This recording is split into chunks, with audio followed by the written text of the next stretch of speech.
కులశేఖరుల వారు తన మనస్సుకి ఎన్నో విధాలుగా నచ్చ చెప్పటానికి ప్రయత్నం చేస్తున్నారు. ఎన్ని రకాలుగా మనస్సుకు నచ్చ చెప్పినా ఈ మనస్సు మన మాట వింటుందా చెప్పండి? మనము అనుకుంటుంటాం ఎన్నోసార్లు, అబ్బే నేను చెప్పినట్టే నా మనస్సు ప్రవర్తిస్తుంది అని చెప్పి. నిజమే, ప్రవర్తిస్తుంది. ఎంతసేపు? ఇంతకుముందు చెప్పాం కదా, కేవలం ఒక 7 సెకండ్లు మాత్రం ధ్యానంలో ఉంటుంది. అంటే మనం చెప్పిన మాట వింటుంది. ఎన్నెన్నో చెప్పారు, అమ్మా ఆ శ్రీహరి యొక్క పాదపద్మాలని ఆశ్రయించావంటే నీకు కావలసినంత సుఖం దొరుకుతుంది, అది అమృతతుల్యమైనటువంటిది, ఎటువంటి నరకము అనేటువంటిది నీకు లభించదు, ఎప్పుడూ కూడా సుఖం అనేటువంటిది నువ్వు అనుభవిస్తూ ఉంటావు. ఇన్ని రకాలుగా నచ్చ చెప్పాడు ఆయన. నచ్చ చెప్పినా కూడాను వినట్లే మనస్సు. అందుకని ఏం చెప్తున్నాడు ఇక్కడ?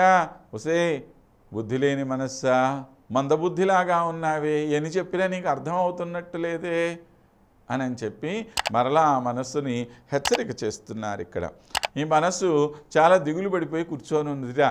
ఆ మనసు దిగులు పడిపోయి ఉంటే ఈయన అడుగుతున్నాడు మనస్సుని, సే మనసా ఏమిటి నువ్వు ఇలాగా చాలా చింతిస్తూ కూర్చొని ఉన్నావే, ఎందుకని, ఏమిటి ఆలోచన చేస్తున్నావు నువ్వు? విచింత్య బహుధా అన్నాడు. ఎన్నో పరిపరి విధాలైనటువంటి ఆలోచనలు దానికి పోతూ ఉన్నాయి. ఎందుకని పోతున్నాయి దానికి అనంటే, యామీ యాతనాహ చిరం విచింత్య అంటున్నాడు. ఏమని? రాబోయేటువంటి రోజుల్లో నేను ఎన్ని రకాలైనటువంటి కష్టాలు పడాలో, ఎన్ని నరకాల్లో నేను పడి ఉండాలో కదా అని చెప్పి ఈ మనస్సు బాధపడిపోతూ ఉన్నదట లోపల. ఎలాగూ నరకయాతన తప్పదు కదా, తప్పని కాడికి ఆ చేసిన మెదవ పనులు ఇంకా మెదవ పనులు చేసేద్దాం, సరిపోతుంది కదా. అదే నిండా మునిగినోడికి చల్లి గురించి భయం ఏమిటి అని చెప్పి అంటాం కదా. అట్లాగా ఎలాగూ తప్పులు చేసేసాం, మనకి రావాల్సినటువంటి శిక్షలు, పడాల్సినటువంటి శిక్షలు పడతాయి ఎట్లా. కాబట్టి పడబోతున్నటువంటి దాని గురించి ఇవాళ ఎందుకు నేను దుఃఖపడటం, దాని గురించి దిగులు పడాల్సినటువంటి అవసరం అసలు నాకేమున్నది కనుక అని చెప్పి నచ్చ చెప్తున్నాడు. ఏమని? అమీ పాపరి పవహ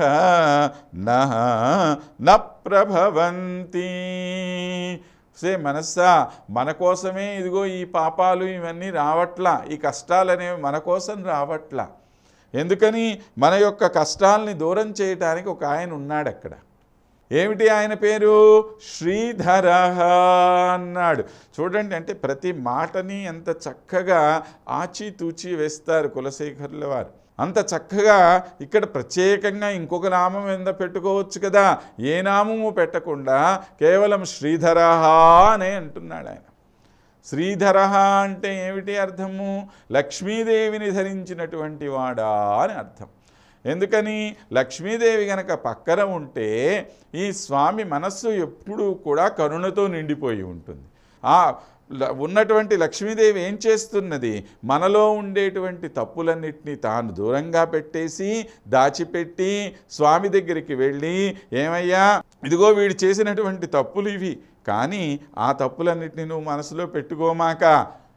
ఎందుకని? ప్రపంచంలో తప్పు చేయకుండా ఉండేవాడు ఎవడుంటాడు కనుక, ఏదో మన పిల్లవాడు తప్పు చేశాడు, వాడి తప్పు నువ్వు ఏదో పెద్దగా ఆలోచన చేసుకోమాక అని చెప్పి ఆ స్వామి మనల్ని క్షమించేటట్టుగా ఆమె చేస్తూ ఉంటుంది. ఇంతకుముందే చెప్పుకున్నాం కదా మనం, ఏం చేస్తుంది ఆ తల్లి అనంటే, ఆయనకి మనకి మధ్యలో ఒక మధ్యవర్తిగా ఉండి మనలో ఉండేటువంటి తప్పులని దాచిపెట్టి భగవానుడికి మన గురించి మంచి చెప్పి ఆయన యొక్క కరుణ మన మీద సంపూర్ణంగా ప్రసరించేటట్లుగా చేస్తూ ఉంటుంది.